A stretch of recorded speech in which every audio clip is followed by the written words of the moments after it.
Luge is a terrifying sport where competitors hurtle down the track at speeds near 140 kilometers per hour, with nothing but a sled and a racing suit between them and the ice they slide upon. While the sport appears to be simple-natured, there is a lot of science that goes into achieving a winning time. They must take into consideration various forces and factors that may influence the luger on their run.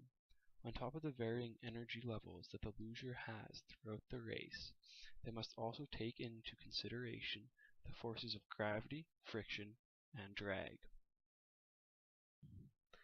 At the top of the track, the luger only has potential energy. As they progress down the track, kinetic energy is gained and potential energy is lost, with the exception of an uphill portion, where they will gain potential and lose kinetic energy. We do not live in a perfect universe, therefore some of this energy will be lost as thermal energy due to friction. As the luger travels uphill, they are opposed by the three forces of friction, gravity, and drag. The significance of the initial velocity of the luger is the only reason they make it through the uphill parts.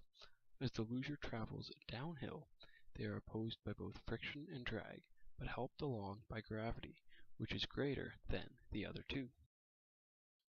Gravity has a great influence on the luger, as it is their only source of positive acceleration after their initial push-off. It will also cause negative acceleration as the luger travels through an uphill portion of the course. Lighter lugers are permitted to wear weighted vests, which in turn gives them higher accelerations by increasing their mass and prevents heavier lugers from having a significant advantage. Friction is virtually negligible in this scenario, because ice has an extremely low coefficient of friction. There is also minimal contact between the sled and the ice.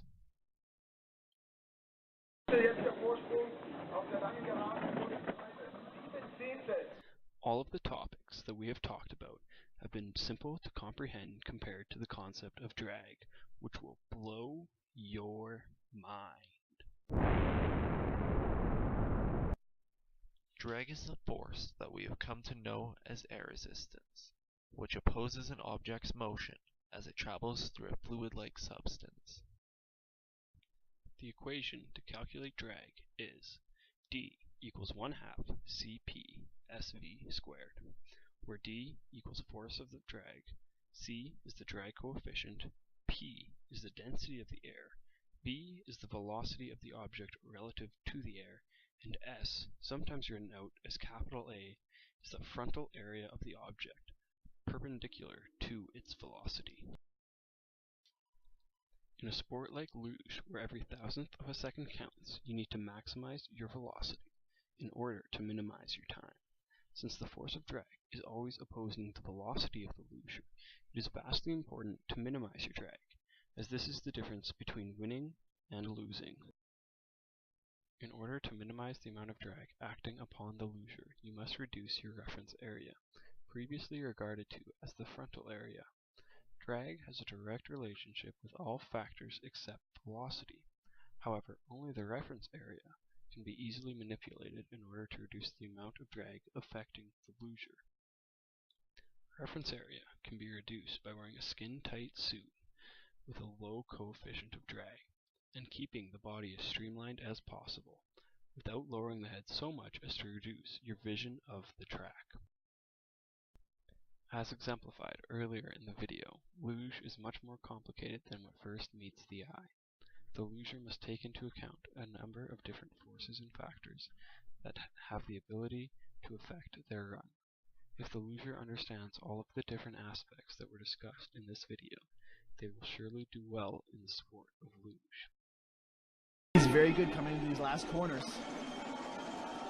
High speed coming through to the finish here, and he manages to stay ahead.